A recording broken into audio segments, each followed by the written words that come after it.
고린도전서 1장 10절로 17절의 말씀으로 우리에게 주시는 하나님의 말씀에 함께 은혜 받기 원합니다. 바울 사도는 고린도 교회를 향하여 편지를 쓰며 처음 인사를 하고 난 뒤에 고린도 교회에 당면한 문제, 고린도 교회가 가지고 있는 심각한 그 문제에 대하여서 바울은 말씀하기 시작합니다. 오늘 바울은 그들을 향하여서 10절에 이렇게 말하고 있습니다. 같이 함께 읽습니다. 형제들아, 내가 우리 주 예수 그리스도의 이름으로 너희를 권하노니 모두가 같은 말을 하고 너희 가운데 분쟁이 없이 같은 마음과 같은 뜻으로 온전히 합하라. 지금 바울은 고린도 교회를 향하여서 권면하는데 예수 그리스도의 이름으로 그들을 향하여서 권면하고 있습니다. 무엇에 대하여 권면하느냐라고 말씀을 보니까 같은 말을 하고 같은 마음과 같은 뜻으로 온전히 합하라라고 말씀하고 있는 것입니다. 즉 이 말은 그들이 지금 같은 말을 하고 있지 않다라는 것이죠. 고린도 교회 성도들이 같은 마음과 같은 뜻이 아닌 무엇을 하고 있냐면 분쟁을 하고 있다라는 거예요. 그래서 11절에 보니까 내 형제들아 글로에의 지편으로 너희에 대한 말이 내게 들리니 곧 너희 가운데 분쟁이 있다는 것이라 라고 말씀합니다. 바울에게 소식을 전해주는 글로의 집의 사람이 무슨 소식을 바울에게 전해주었냐면 바울 선생님, 바울 사도요, 지금 고린도 교회 안에 심각한 문제가 있습니다. 그 문제가 무엇이냐면 성도들 간에 분쟁이 있습니다 라고 바울에게 그 소식을 전해준 거예요. 그러니 바울이 그 소식을 들었을 때 마음이 어떠했을까요? 만약에 우리 성도님들이 자녀를 낳았는데 자녀가 하나가 아니라 둘, 셋, 넷 이렇게 여러 명의 자녀를 낳았습니다. 근데 그 자녀들이 어떻게 살아가냐면 형제지간에 화목하고 형제지간에 우애가 있고 형제지간에 서로 도우며 살아가는 소식을 들으면 부모의 마음이 어떻습니까? 기쁘고 마음이 즐겁고 평안하죠. 그런데 부모에게 무슨 소식이 들려오냐면 형제간에 어떻게 지내요? 분쟁하는 거예요. 싸움이 있는 거예요. 다툼이 있는 거예요. 서로 하나가 되지 못하고 형제간에 막 말도 다르고 형제간에 막 마음도 다르고 형제지간에 막 분쟁이 있는 소식을 부모가 듣게 되면 그 마음이 어떠하죠? 괴롭고 힘들고 언제 저 자녀들이 마음이 하나가 될까? 언제 저 자녀들이 정말 그 뜻이 같아질까? 그 마음으로 조바심을 부모가 가질 수밖에 없는 거예요. 근데 지금 바울 사도에게도 소식이 들려왔는데 무슨 소식이냐면 이 고린도 교회 성도들 가운데 분쟁이 있다. 마음이 다르고 뜻이 다르고 말이 다르고 막 서로 싸우고 갈등한다라는 그 소식을 바울이 듣게 된 거예요. 얼마나 바울 사도의 마음이 괴롭고 힘들고 아팠을까요? 그래서 바울은 고린도 교회를 향하여서 편지를 쓰고 있는 것입니다. 이 고린도 교회는 장점이 많았어요. 무슨 장점이 있었습니까? 은사가 풍성한 교회였지요. 그래서 이 교회는 은사가 얼마나 다양하게 나타났냐면 방언도 하고 방언 통병도 이루어지고 예언도 하고 막 신유 은사도 나타나고 여러 가지 놀라운 은사들이 넘치는 그와 같은 교회였는데 그 은사는 다 소용도 없는 거죠. 왜냐하면 교회가 어떠하였어요? 분쟁이 있으니까, 싸움이 있으니까, 마음이 갈라져 있으니까 그런 은사들은 다 소용도 없는 처지인 것입니다.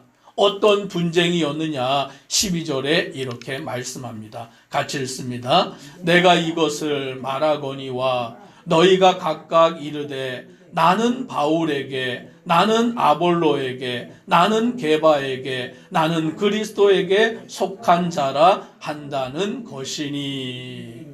이 고린도 교회가 성도 간에 하나가 되어서 주를 섬기는 게 아니라 파벌이 나뉘어진 거예요.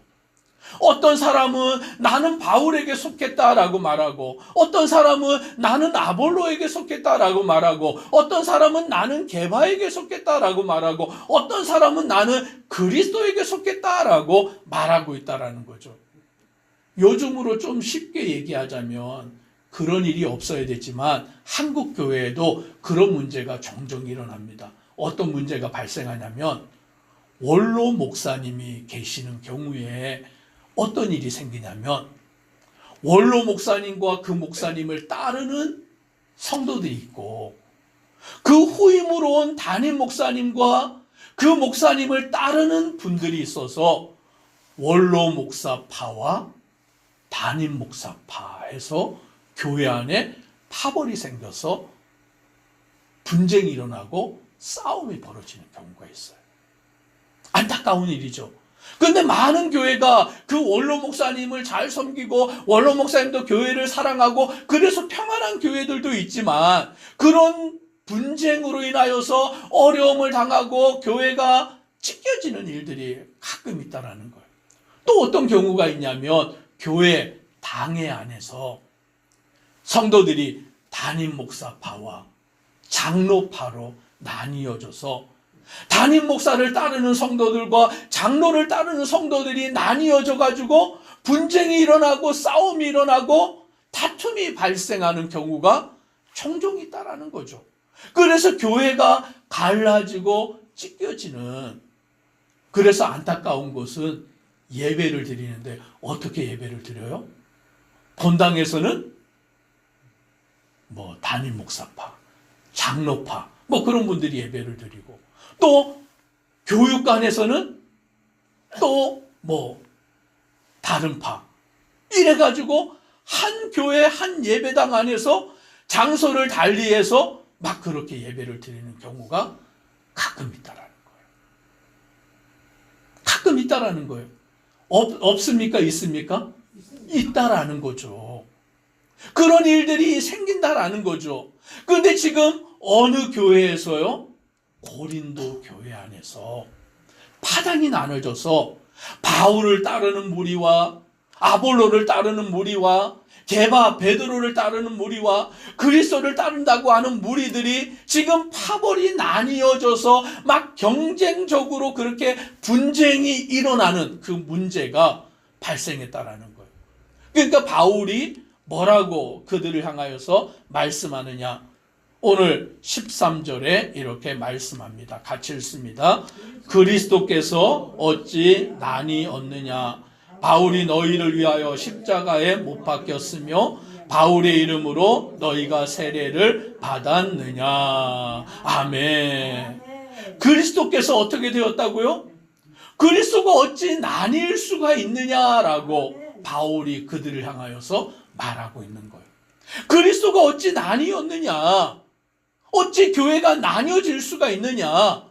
교회는 예수 그리스도가 머리가 되시고 오늘 예수 그리스도를 주인으로 섬겨서 하나가 되고 한 몸이 되어 나아가는 공동체 지체인데 어찌 나뉘어질 수가 있느냐? 어찌 파벌이 생겨서 분쟁할 수 있느냐라고 말하고 있는 것입니다. 그러면서 바울은 자신을 두고 바울이 너희를 위하여 십자가에 못 박혔으며 바울의 이름으로 너희가 세례를 받았느냐?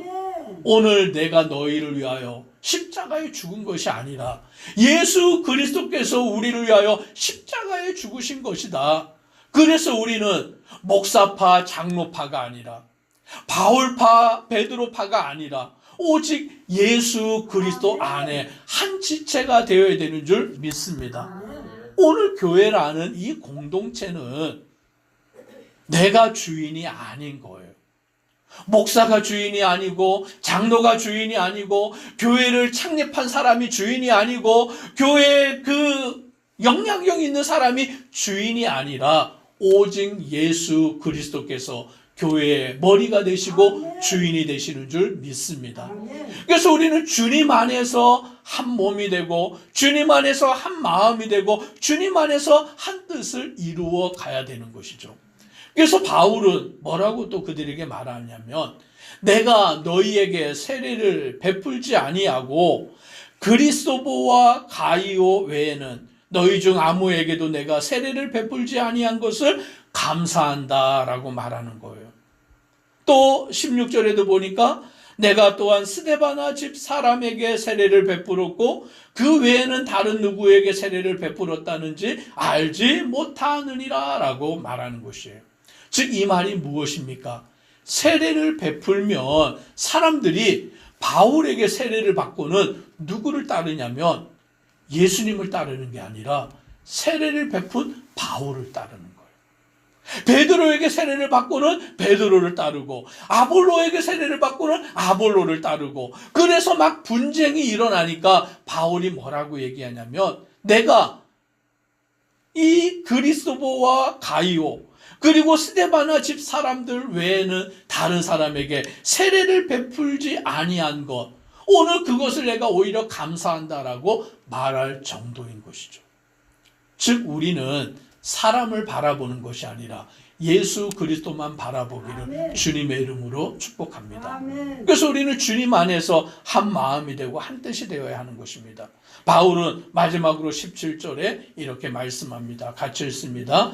그리스도께서 나를 보내심은 세례를 베풀게 하려 하심이 아니요 오직 복음을 전하게 하려 하심이로되 말의 지혜로 하지 아니함은 그리스도의 십자가가 헛되지 않게 하려 함이라. 아멘. 복음을 전하면 마땅히 세례까지 베풀어야 합니다. 오늘 그건 당연한 일인 거예요. 그런데 바울은 왜 이렇게 말씀합니까? 그리스도께서 나를 보내심은 세례를 베풀게 하려 하심이 아니요 오직 복음을 전하게 하려 하심이로되 라고 말하는 거예요. 왜 이렇게 극단적으로 말하고 있느냐라고 하냐면 오늘 세례를 베푸는 행위 때문에 그들이 세례를 받은 그 사람들이 그 세례를 베푼 사람을 따라서 파당을 짓고 있으니까 오늘 그것이 중요한 것이 아니라 우리는 예수 그리스도의 복음을 전하고 예수 그리스도의 복음 안에 하나가 되는 것이 더 중요하다라고 말하고 있는 것입니다. 그래서 바울 사도는 말의 지혜로 하지 아니하고 그리스도의 십자가가 헛되지 않게 하려 함이라라고 그와 같이 말씀하고 있는 것입니다. 오늘 저와 우리 성도님들이 예수를 믿고 주를 섬겨 나아갈 때에 교회 안에서 신앙생활 하다 보니까 사람들이 모여서 이렇게 생활을 하다 보니까 어떤 일이 가끔 발생하냐면 마음이 맞는 사람이 있고 마음이 맞지 아니하는 사람이 생길 수가 있어요. 왜요? 사람이다 보니까 그렇잖아요. 우리가 살아가다 보면 누구하고는 마음이 잘 맞고 누구하고는 대화가 잘 통하고 누구하고는 막 어떠한 일을 해도 다 할 수 있겠어요. 그런데 어떤 사람하고는 뭐가 안 통해요? 말도 안 통하고 마음도 안 맞고 아마 그런 일이 발생할 수 있는 거죠. 그런데 우리가 세상이라면 그런 사람은 어떻게 해요? 안 봐도 돼요, 그냥. 응? 예수 안 믿는 사람이라면 나 저 사람 이제 다시는 안 볼 거야. 저 사람하고는 말도 안 할 거야. 상종도 안 해. 그리고는 그냥 딱 갈라서 버려도 상관이 없을지 모르겠지만 우리는 어디 안에 있습니까? 교회 공동체 안에. 예수 그리스도 안에 있기 때문에 때로 말이 통하지 않아도 때로 마음이 통하지 않아도 때로 의견이 맞지 않아도 오늘 우리는 갈라지는 것이 아니라 분쟁하는 것이 아니라 주님 안에서 한 마음을 품고 주님 안에서 나아가는 성도 되기를 주의 이름으로 축복합니다. 기도드리겠습니다. 사랑의 하나님, 오늘 바울 사도는 고린도 교회 안에 분쟁이 있는 소식을 들었습니다. 파벌이 나뉘어졌습니다. 어떤 사람은 바울을 따른다고, 어떤 사람은 아볼로를 따른다고, 어떤 사람은 베드로를 따른다고, 어떤 사람은 그리스도를 따른다고 파벌이 나뉘어져서 분쟁이 있다라는 소식을 들을 때 바울의 마음이 얼마나 안타까웠는지요. 오늘 그들을 향하여서 어찌하여 이 분쟁이 있느냐, 어찌하여 나뉘어져 있느냐, 주님 안에서 한 마음을 품고 주님 안에서 한 뜻을 품고 주님 안에서 같은 마음을 하여 나아가라라고 권면하고 있는 줄 믿습니다. 오늘 우리가 주님 안에서 하나 되기를 힘써 주의 뜻을 이루어가는 믿음의 성도들 되도록 은혜 더하여 주옵소서. 예수님 이름으로 기도드리옵나이다. 아멘.